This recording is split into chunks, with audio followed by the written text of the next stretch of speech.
Bonjour à tous, bienvenue dans cette nouvelle vidéo sur l'utilisation d'Excel, vidéo au travers de laquelle je vais vous montrer comment numéroter les pages sur un classeur Excel. On va commencer la numérotation des pages au sein d'une même feuille et ensuite on verra comment faire pour numéroter et imprimer plusieurs feuilles d'un classeur ou même un classeur en entier en une seule fois. Et dans les deux cas, on verra comment faire pour débuter la numérotation à partir d'une page précise. Mais tout d'abord, si vous souhaitez recevoir ce sujet sur Excel avec d'autres exercices, avec sujets corrigés plus vidéos de formation correspondantes, il y a un lien dans la description, vous n'avez qu'à cliquer, saisir votre email et vous recevrez tout ce contenu gratuitement par email. Et pour ceux qui veulent aller plus loin, il y a des formations complètes pour apprendre Excel. Alors, dans cette vidéo, on va uniquement se focaliser sur la numérotation des pages dans un classeur Excel, puisque pour tout ce qui concerne la mise en page et le paramétrage de l'entête et du pied de page, j'ai déjà réalisé des vidéos à ce sujet et je vous mettrai le lien vers ces vidéos dans la description. C'est parti! Alors, pour commencer, il faut basculer en mode mise en page ou mode page pour afficher visuellement l'entête et le pied de page, puisque c'est sur ces zones-là que l'on va définir la numérotation des pages. Pour accéder à ce mode, vous avez deux possibilités. La première, c'est de cliquer sur l'onglet Affichage, puis dans le groupe Mode d'affichage, de choisir Mise en page. Ou alors en cliquant directement sur la seconde icône en bas à droite, l'icône Page. Une fois dans ce mode, vous pouvez alors visualiser l'entête et le pied de page. Alors, dans cet exemple, on va poursuivre sur le fichier réalisé dans la vidéo précédente sur l'impression d'un fichier Excel.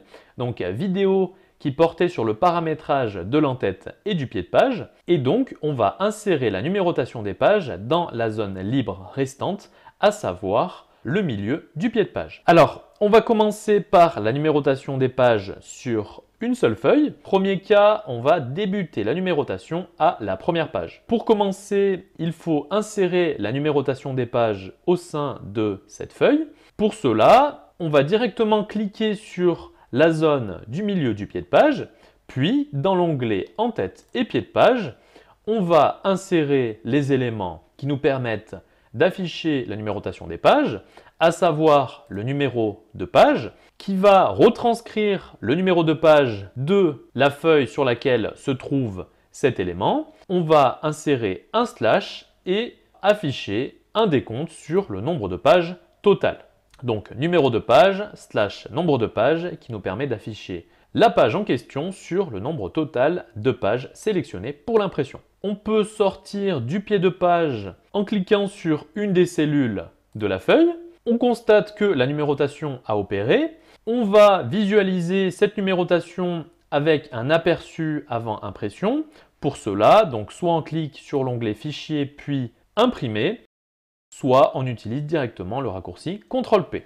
On est donc dirigé dans l'aperçu avant impression et je constate que la numérotation des pages a bien été opérée. J'ai bien le numéro de page sur le nombre total de pages. Dans ce premier exemple, je n'imprime que la première feuille et donc j'ai uniquement les pages situées sur cette première feuille, donc sur l'onglet Commande. Et ma numérotation débute bien à la première page de cette feuille Commande et elle compte 3 pages et donc j'ai bien une numérotation de 1 à 3 sur le total de 3 pages. On peut revenir sur la feuille. Cette fois-ci, on va débuter la numérotation à la page 2. Pour cela, c'est très simple. Il suffit alors de cocher une option dans la mise en page. Donc, pour accéder à cette option, comme tout à l'heure, on va cliquer sur une des zones d'entête ou de pied de page. L'onglet Entête et pied de page apparaît alors. On va cliquer dessus, puis on va cocher la case Première page différente. Option qui nous permet de définir une première page indépendamment des pages suivantes. Donc, on va pour cette page supprimer la numérotation des pages créées, puisqu'on souhaite définir une numérotation des pages à partir de la page 2 de cette première feuille. Et si je me rends sur les onglets suivants, je constate que par contre, le numéro de page ne tient pas compte du fait que la première page est différente, c'est-à-dire que ok, je peux définir une première page différente des suivantes, donc la numérotation peut ne pas apparaître sur la première page alors qu'elle apparaît sur les suivantes. Par contre, ici, mon nombre de pages tient compte de la première page. Et ici, j'ai en numéro de page 2 au lieu d'avoir 1. Et le total de pages est toujours de 3, alors que désormais, on a seulement 2 pages sur les 3 qui sont concernées par la numérotation. Donc, pour corriger ces deux problèmes, on va se rendre dans l'onglet « Mise en page », puis dans le groupe « Mise en page », on va cliquer sur la petite flèche en bas sur la droite pour accéder à toutes les options de mise en page. Une fenêtre s'ouvre alors et dans l'onglet « Page », on va commencer la numérotation à 0 pour que la première page ne soit pas concernée par la numérotation. Si la numérotation commence à 0, eh bien en réalité, la page numéro 1 figurera à partir de la page 2. Je peux cliquer sur OK. Désormais, ma page 2, donc première page concernée par la numérotation, affiche bien le numéro de page 1. Et il ne me reste plus qu'à modifier manuellement le nombre total de pages. Je sais que j'ai 3 pages au total, dont 2 concernées par la numérotation. Je vais donc définir manuellement le nombre de pages et le remplacer par 2. Et désormais, si j'effectue un CTRL-P pour me rendre dans l'aperçu avant impression, la première page n'est pas numérotée et à partir de la seconde page, j'ai bien la numérotation qui commence et celle-ci est correcte puisque j'ai 2 pages qui sont numérotées sur 3. Ma deuxième page, c'est bien la page 1 sur 2 et la troisième page, c'est bien la page 2 sur 2 puisque la première page n'est pas numérotée. Donc, c'est OK pour ce qui est de la numérotation des pages sur une seule feuille. Et maintenant, on va voir comment faire pour numéroter les pages sur un classeur entier.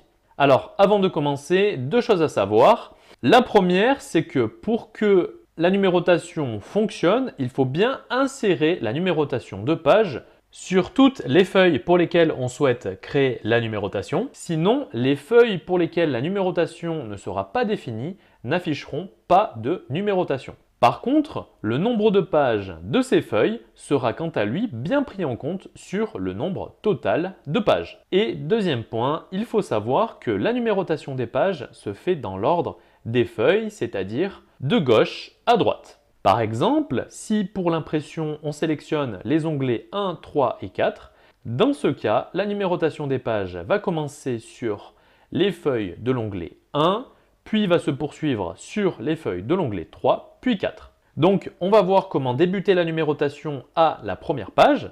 Comme on l'a vu en préambule, il faut donc paramétrer la numérotation des pages sur toutes les feuilles concernées par cette numérotation. Alors, soit on souhaite appliquer la numérotation uniquement sur quelques pages.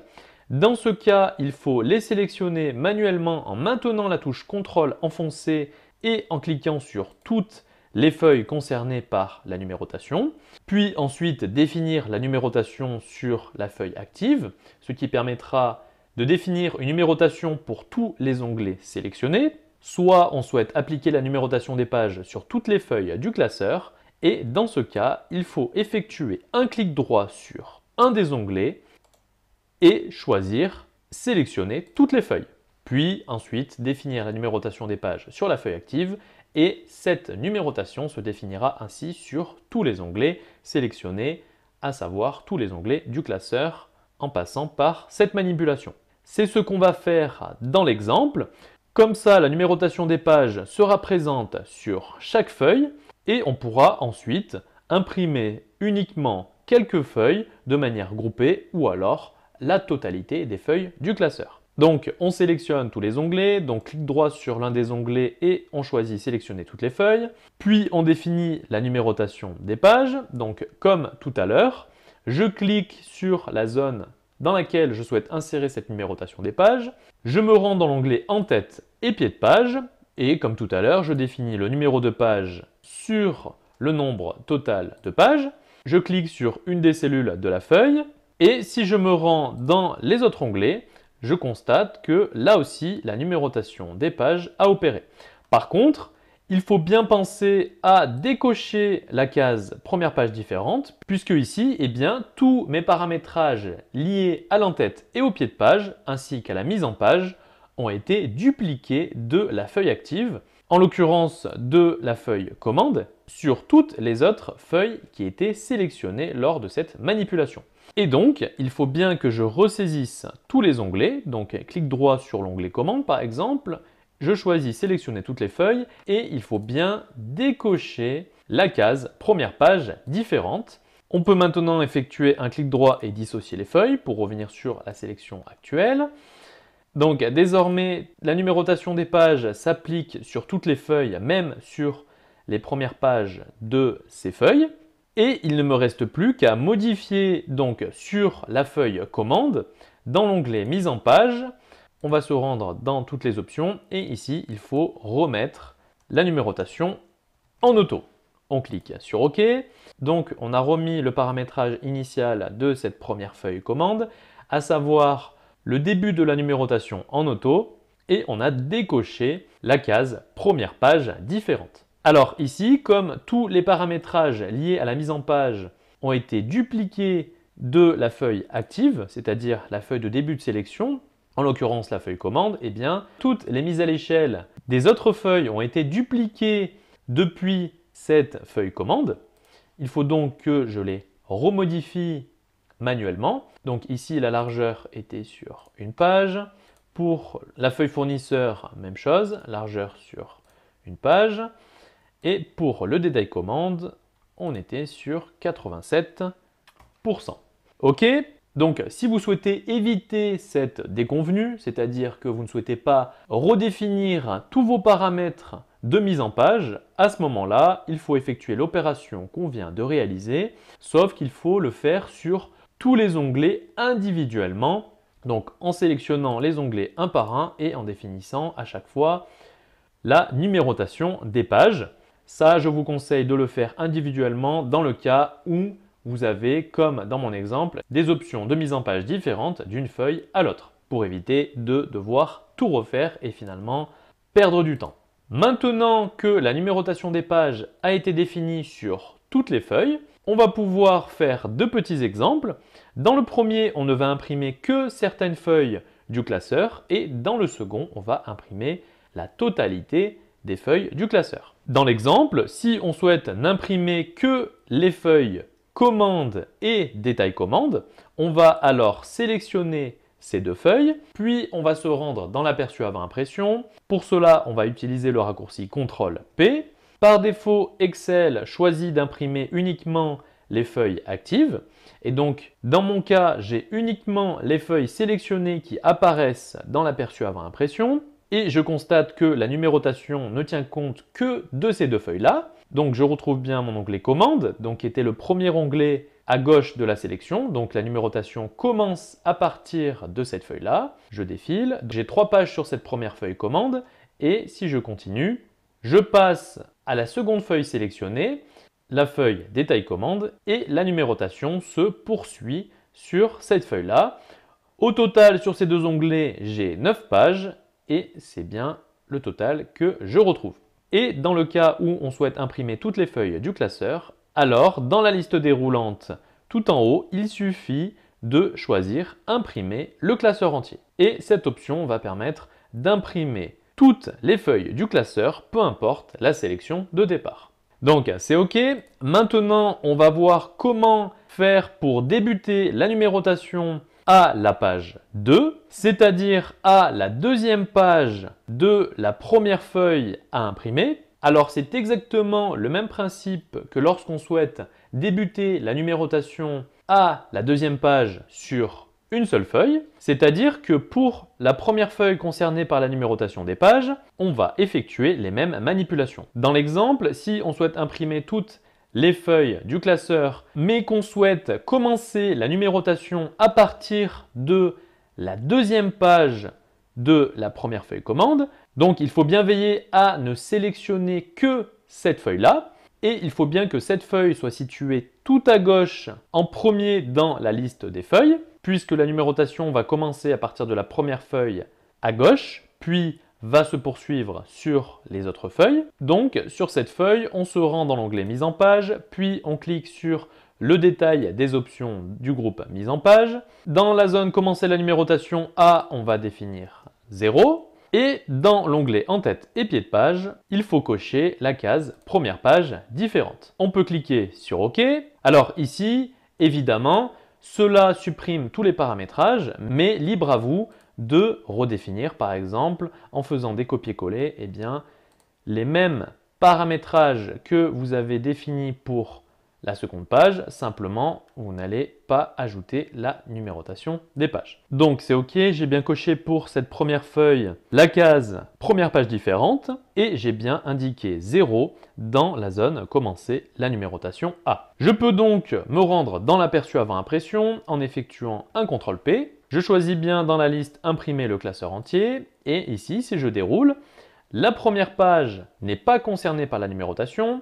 La numérotation des pages commence bien à partir de la page 2, donc page 2 de la première feuille du classeur, et elle continue sur les autres feuilles du classeur. Par contre, comme c'était le cas tout à l'heure, eh bien, le total ne correspond plus puisque même si sur la première feuille on ne paramètre pas la numérotation des pages, eh bien cette feuille rentre malgré tout dans le calcul total du nombre de pages. Et donc pour corriger ce problème, on va simplement venir modifier manuellement le nombre total de pages.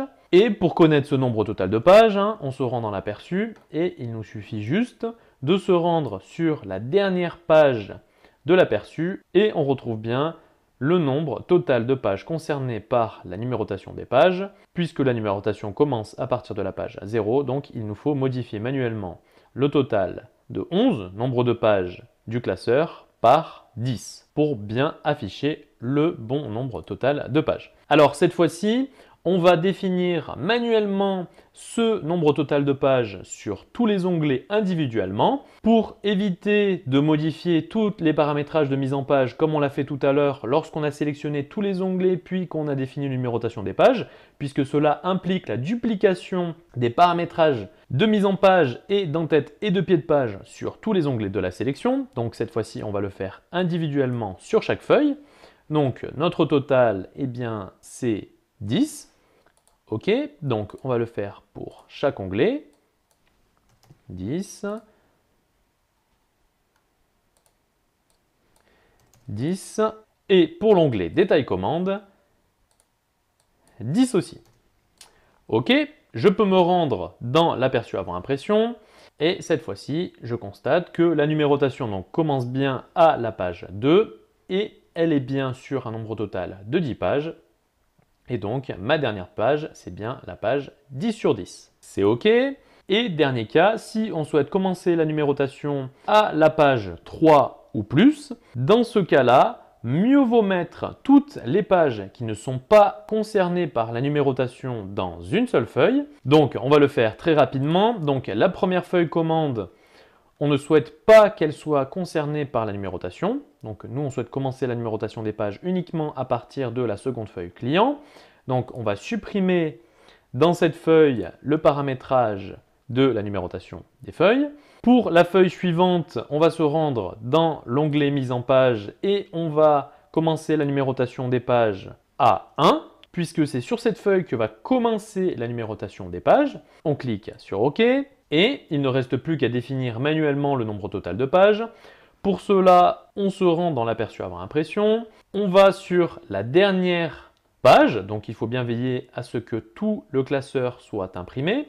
On retrouve un total de 8 pages et il ne nous reste plus qu'à définir manuellement ce nombre total de pages.